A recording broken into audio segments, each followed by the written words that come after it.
Assalamualaikum warahmatullahi wabarakatuh.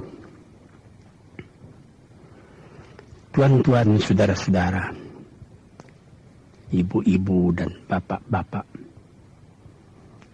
yang sudi mendengarkan keterangan agama yang saya berikan di dalam kaset ini.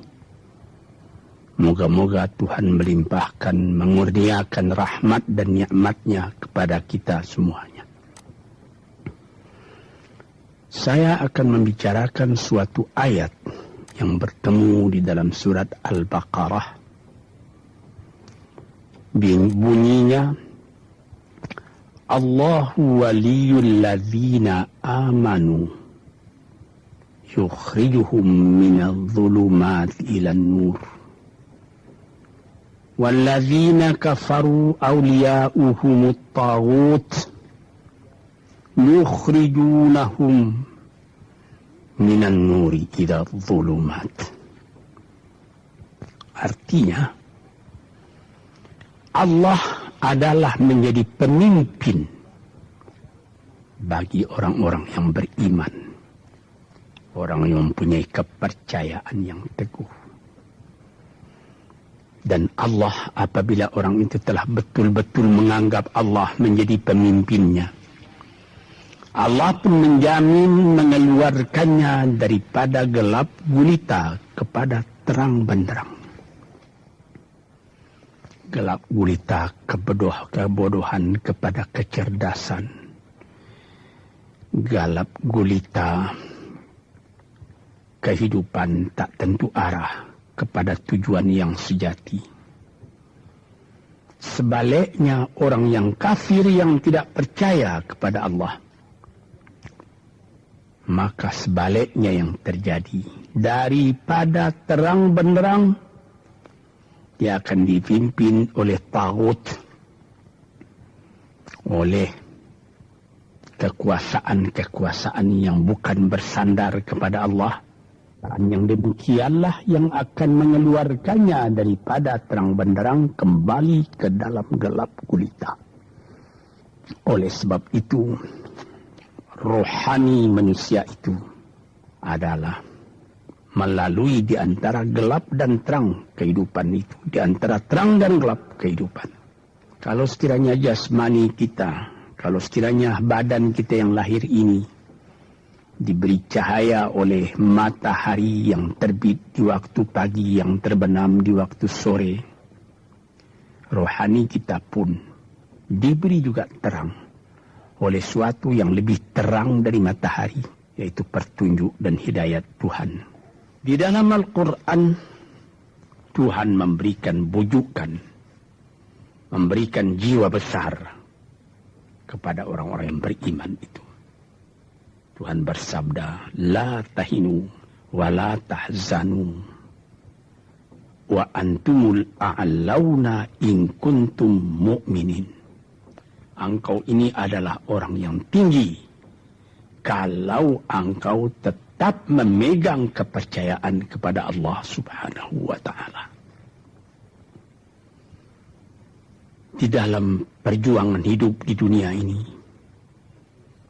perjuangan antara yang hak dengan yang batil, antara gelap dengan terang, antara keyakinan dan keraguan, manusia berjalan di sekitar itu. Di kiri dan di kanan kita berjumpalah gelap dan terang itu. Maka diberilah pedoman manusia tadi. Apa pedoman? Walaupun bagaimana hebatnya, geloranya, tofannya, halim bubunya, ombaknya dan gelombangnya kehidupan itu, manusia mesti teguh berpegang kepada iman. Sebab kehidupan di dunia itu menurut peraturannya ialah tidak ada yang tetap. Yang tetap itu ialah berubah. Berubah itulah ketetapan yang ada dalam dunia. Panas sangat terik, benar, nanti akan hujan. Hujan sangat lebat, benar, nanti akan panas. Di suatu tempat terjadi hujan yang lebat, berhari-hari timbul banjir. Ya, banjir itu tidak tiap hari, nanti dia kering lagi. Di laut pun demikian pula. Ada pasang naik, tergenang ke atas. Besok pagi air itu sudah kering lagi, surut pasang. Begitulah kehidupan di dunia itu. Itu harus kita yakini supaya kita jangan terombang-ambing dalam kehidupan itu. Kalau kita sudah mulai terombang-ambing, tahu-tahu walaupun bagaimana terangnya hari, gelap timbul dalam jiwa kita sendiri. Walaupun panas terik, kita berhujan. Hujan oleh keringat kita sendiri. Jadi yang penting di sini menjaga hati itu. Sampai Rasulullah Nabi kita Muhammad sallallahu alaihi wasallam, inna fil jasadi mudghatan, di dalam tubuh manusia itu ada suatu bekuan darah. Idza salahat salahal jasadu kulluhu wa idza fasadat fasadal jasadu kulluhu. Kalau ini segumpal daging baik, seluruh badan jadi baik. Kalau dia rusak, seluruh badan jadi rusak. Apakah itu? Hati. Hati. Kendali terletak dalam hati kita. Hati artinya penuh. Bukan saja berarti pada daging, tapi pada hati dari hati, isi dari hati, atau juga akal kita. Sebab itu, maka kalau satu waktu saya pernah mengajarkan doa yang mengandung 8 sifat-sifat lemah menghilangkan kemerdekaan manusia. Hari ini saya pun akan mengajarkan doa yang diajarkan juga oleh Nabi. Bagaimana menjaga hati tadi. Di situ dalam doa itu ada tersebut 4 perkara.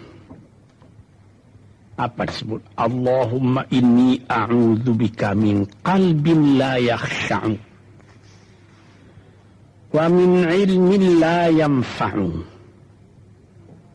wa min nafsin la tashba'u wa min du'a illa yusma'u. Jadi 4 perkara.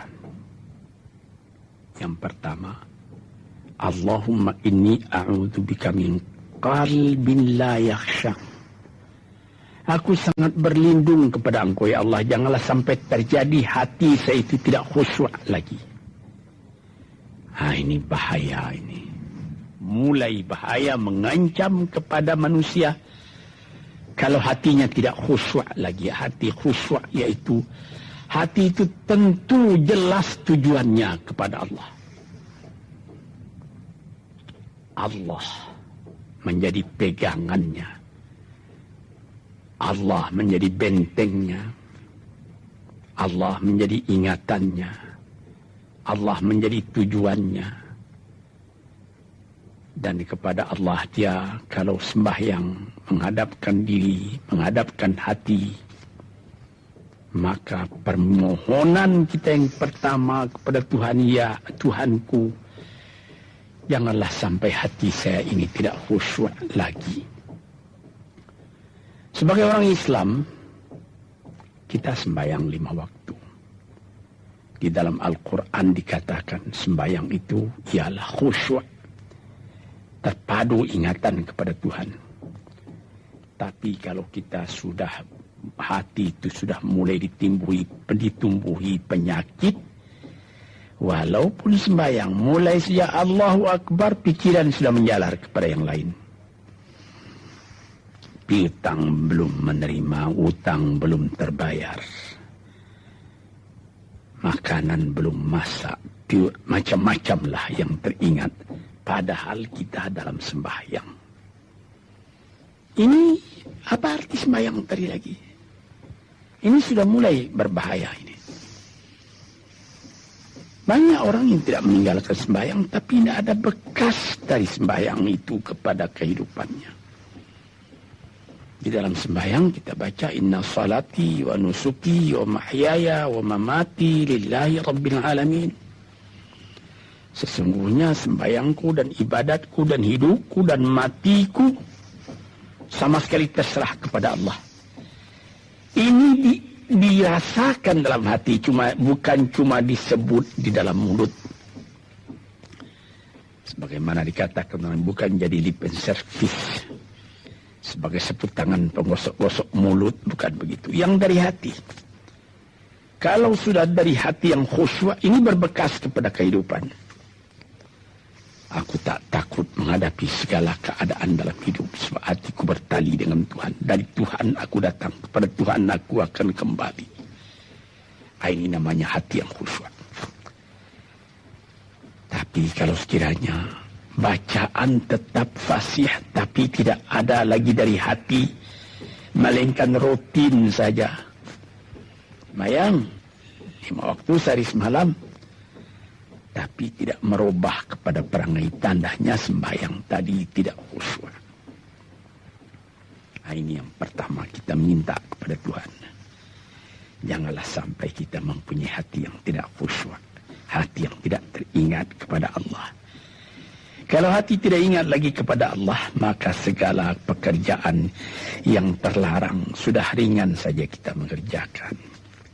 Menipu, berdusta, membujuk orang lain mengerjakan perbuatan yang salah,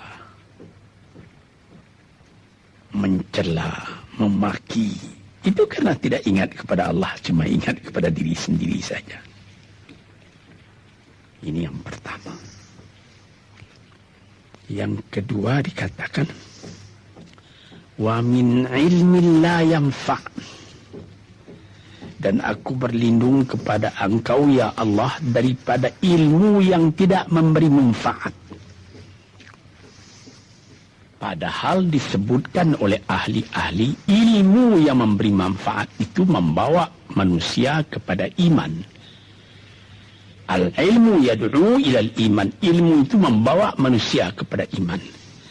Sekarang sudah ilmu banyak, tapi tidak membawa kepada iman, melainkan membawa kepada celaka. Sudah maju kepandaian orang, ilmu, pengetahuan orang, teknologi orang, sains orang, knowledge orang, dan segala macamnya. Tapi tidak ada manfaatnya kepada manusia. Cuma bahaya karena ilmu tadi yang datang kepada manusia. Sebagaimana ilmu manusia di abad ke-20 yang sangat penting, yaitu tentang tenaga atom. Maka timbullah bom atom, bom hidrogen, nuklir. Sehingga manusia diancam sekarang ini oleh bahaya atom itu di mana-mana.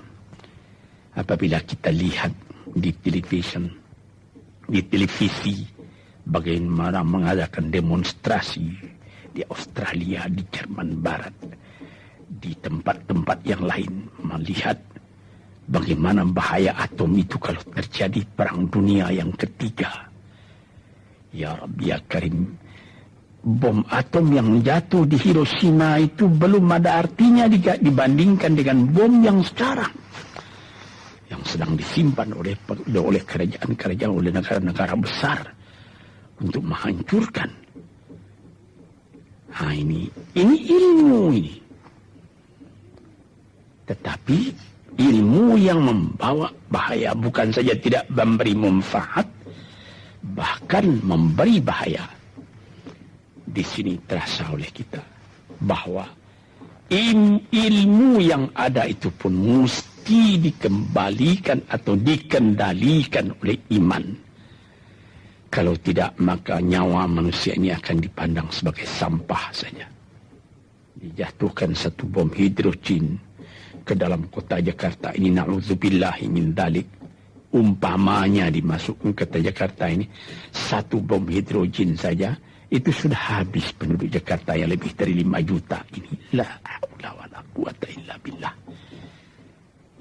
Ini minta kepada Tuhan, ya Allah, majulah ilmu manusia, majulah teknologi manusia, tetapi jangan hendaknya kemajuan itu membawa kepada bahaya. Jangan ilmu pengetahuan itu membawa kepada yang tidak memberi manfaat. Ini doa yang kedua kepada Allah, Tuhan sarwa sekalian alam. Yang ketiga disebut lagi, wa min nafsin la tashba'u, dan aku berlindung kepada Allah daripada nafsu, daripada diri, daripada ego, daripada tiap-tiap masing-masing diri ini yang tidak merasa kenyang. Ini juga bahaya besar. Inilah yang menimbulkan penjajahan di dunia. Inilah yang menimbulkan, disebut dalam bahasa Arab, al-ghazwul fikri.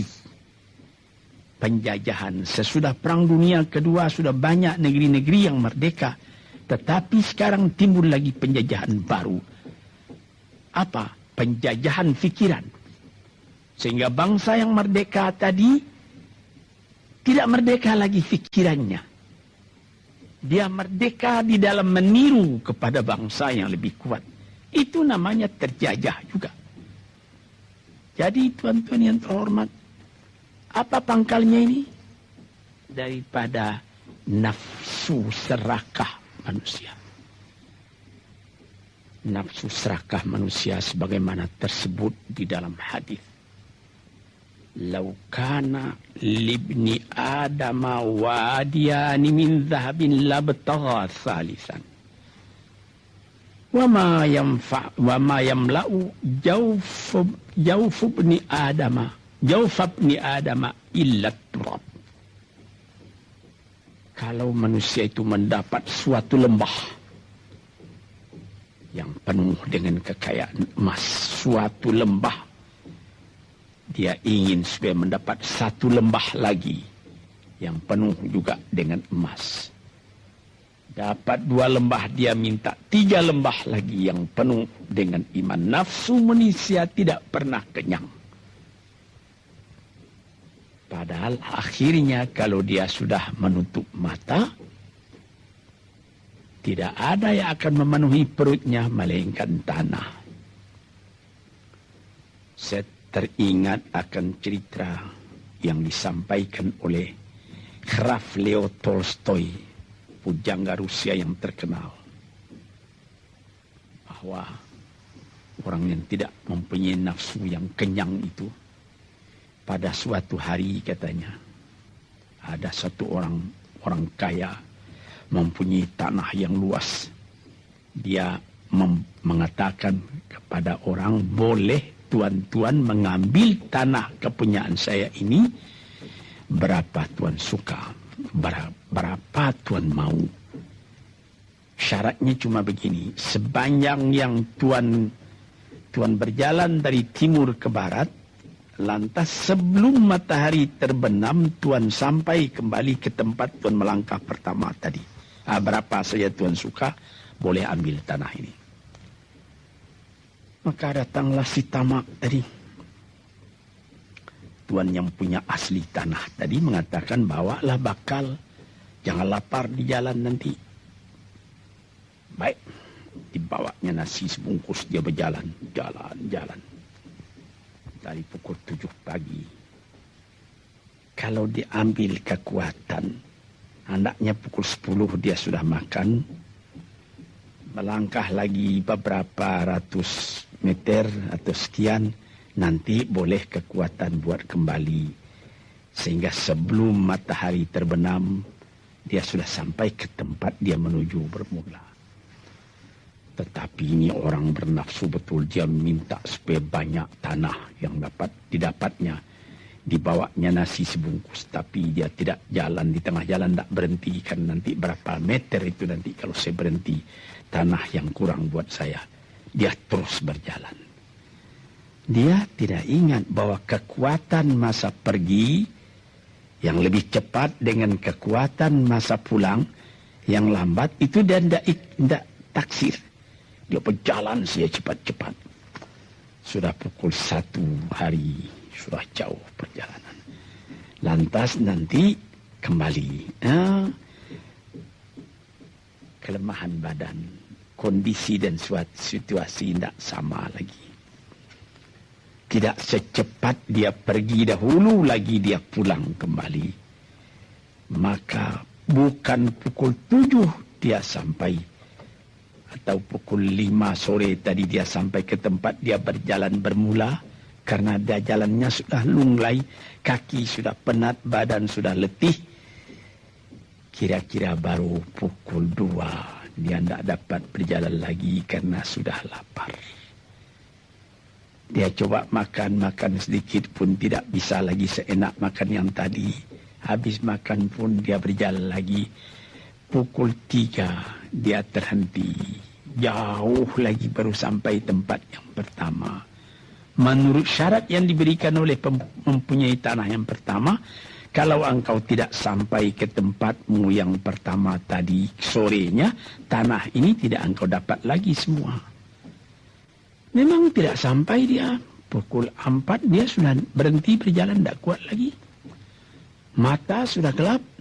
Akhirnya karena terlalu capai, terlalu penat, mati dia di tengah jalan. Berapa dia dapat tanah tadi lagi? Cuma sepanjang badannya untuk kuburannya, yang lain tinggal semua. Ini satu misal yang dibawakan oleh Graf Leo Tolstoy yang sesuai dengan hadis Nabi tadi. Nafsul la tashba. Diri manusia yang tidak pernah merasa kenyang. Kita berkehendak tidak berbatas. Tapi tenaga kita sendiri berbatas. Ini kerap kali tidak difikirkan oleh manusia. Dia punya angan-angan, dia punya macam teori yang dikeluarkan. Dia lupa bahwa nanti tenaganya itu akan terbatas karena sakit, karena lapar, karena tua. Sebagaimana pepatah dari nenek moyang kita, tanda-tanda dikirimkan lebih dulu bahwa kita tidak akan lama lagi di sini. Apa? Rambut, gigi, mata sudah mulai kabur. Uban sudah mulai bertabur. Gigi sudah mulai gugur. Kulit sudah mulai kendur. Kalau mata sudah kabur, uban sudah bertabur, gigi sudah gugur, kulit sudah kendur, sudah 4 perkara. Yang kelima ialah pintu kubur. Nah, ini kerap kali manusia lupa yang demikian. Sebab itu dikatakan, ya Tuhanku, janganlah sampai aku ditumbuhi oleh penyakit nafsu yang tidak mau kenyang-kenyang itu. Nah ini, kemudian itu timbul lagi doa yang keempat. Disebutkan di situ, wa min du'a illa yusma. Ini lebih berbahaya lagi. Ini sudah puncak dari bahaya. Apa artinya? Dan aku berlindung kepada Engkau ya Allah, daripada doa yang tidak didengar lagi. La ilaha illallah. Mendoa, ya Allah, kasih aku ini, kasih aku kesempatan, tapi tidak didengar lagi. Tuan-tuan, para pendengar kasetmu yang tercinta, ada tersebut dalam hadis Nabi, wa malbasuhu haramun, wa mashrabuhu haramun, wa ghudhiya bil haram. Ya Rabb, ya Rabb, fa'anna yustajabulah. Ash'asa, aghbara. Badan sudah penuh dengan kotoran, penuh debu. Yang muduk ilaihi ila sama, menadahkan tangan keduanya ke langit. Ya Rabbu, ya Rabbu, ya Tuhanku, tolong aku, ya Allah, bela aku. Padahal yang dimakan haram, yang diminum haram, dibesarkan dengan yang haram. Fana yustajabulah. Dengan jalan apa Allah Ta'ala akan mengabulkan doa itu? Badan kotor menghadap kepada yang bersih, meminta diberi kebersihan. Bagaimana caranya? Tuan-tuan yang terhormat, pernah dalam Quran Tuhan mengatakan, la yanzuru ilaihi wa la yukallimuhum Allah wa la yanzuru ilaihi. Allah tak mau mengajak dia bercakap dan Allah tidak memandang kepada dia. Saya sendiri dengan segala kerendahan hati mengatakan bagaimana beratnya kita bertemu dengan seorang orang besar. Lalu dia mengulurkan tangan kepada kita. Tapi mata kita tidak dilihatnya. Sengsara rasanya. Bagaimana dengan Tuhan kalau Tuhan tak mau melihat kita? Nah, sebab itu para pembaca, pendengar kaset yang tercinta, berdoalah kepada Tuhan supaya hati kita selalu terbuka. Jangan sampai kita mempunyai hati yang tidak khusyuk, ilmu yang tidak memberi manfaat, jiwa yang tidak pernah kenyang, dan doa yang tidak didengar. Ya Allah, dengarkan doa kami dan tunjukkan kepada kami jalan yang benar dan beri kami terang dalam kehidupan ini. Yang keempat ialah wa min du'a illa yusma. Dan aku berlindung kepada Engkau ya Allah, jangan sampai doaku tidak terdengar, tidak didengar oleh Tuhan. Sebagaimana kita tahu, doa itu adalah mukhul ibadah, tulang sumsum daripada ibadat kita sendiri kepada Tuhan. Segala perbuatan kita patrikan dengan doa, dengan harapan mudah-mudahan diizinkan oleh Allah. Disampaikan maksud kita, macam-macam yang kita minta kepada Tuhan. Tapi kalau doa itu sudah tak diperdulikan lagi oleh Tuhan, apa celaka kita, apa daya kita, apa upaya kita? Di sini kita melihat apa sebab maka doa tidak didengar oleh Tuhan, tidak diperkenankan oleh Tuhan. Tentu saja bukan dari salah Tuhan, melainkan dari salah kita sendiri. Di dalam Al-Quran dikatakan, Iyyaka na'budu wa iyyaka nasta'in. Al-Fatihah tersebut, kepada Engkaulah kami menyembah, ya Allah, dan kepada Engkau kami minta tolong. Tapi dengan tidak sadar, kerap kali kita berbuat terbalik. Iyyaka nasta'in wa iyyaka na'budu, kepada Engkau kami minta tolong, lalu kepada Engkau kami menyembah. Minta tolong dulu baru menyembah. Minta tolong banyak-banyak tapi terima kasih tidak ada. Tentu saja tidak didengar oleh Tuhan. Di dalam satu hadis tersebut, Asy'atha ar-rabbara yamuddu yadaihi ila samai ya Rabbu ya Rabbu, wa mat'amuhu haramun wa mashrabuhu haramun wa malbasuhu haramun wa ghudhiya bil haram fa anna yustajabulah. Badan sudah kotor,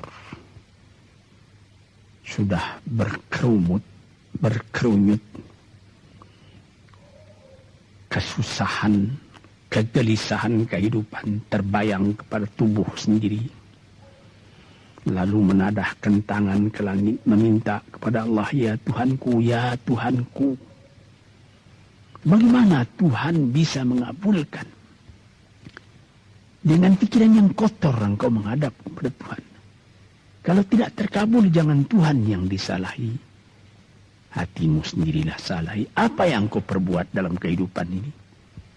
Di mana terdesak engkau ingat kepada Tuhan.